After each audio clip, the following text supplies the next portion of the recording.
I'm Rana Begum, I'm a visual artist and I live and work in London. So this is the entrance to my studio and home. And so I'm going to show you around so you can see where I work. This is the basement, so this is where our main workshop is, and we have all our machines here and we do all of our tests.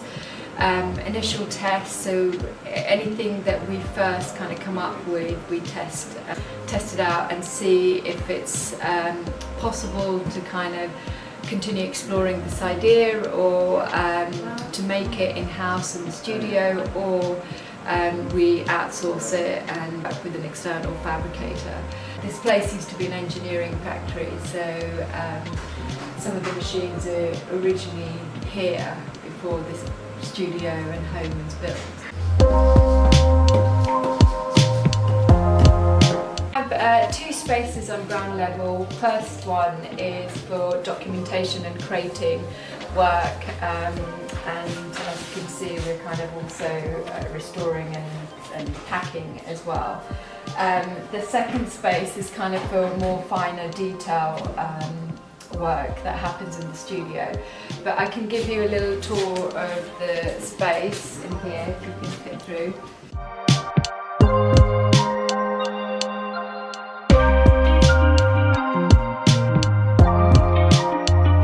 So my work is mostly about light, colour and form, and how those three things really work together and create, you know, sometimes there'll be more of the colour or more about the light or more about the form, but there's always has those three elements in the work.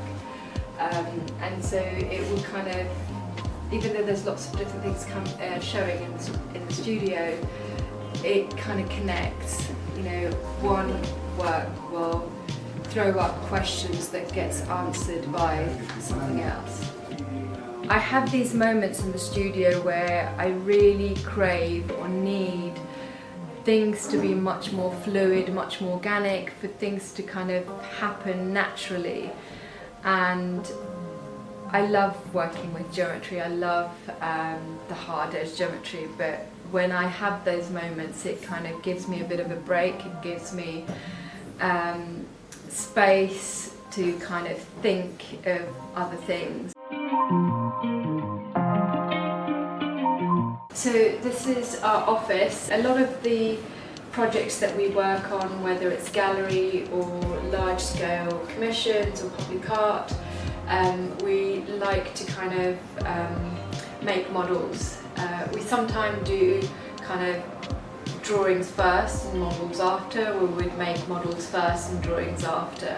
So it really depends on the proposal and what we're trying to achieve and what's the best way to kind of really show how a material might respond to the space, to the light, to the scale as well. This is a model of a number 670, which is a work that has been acquired by St Visual Arts Centre, and it's going to be shown in St Albans, and I'm really excited to kind of put this work up because each time we put it up it really changes, it depends on the space, and it really gives me a chance to kind of think about something, you know, think about pushing that series of work.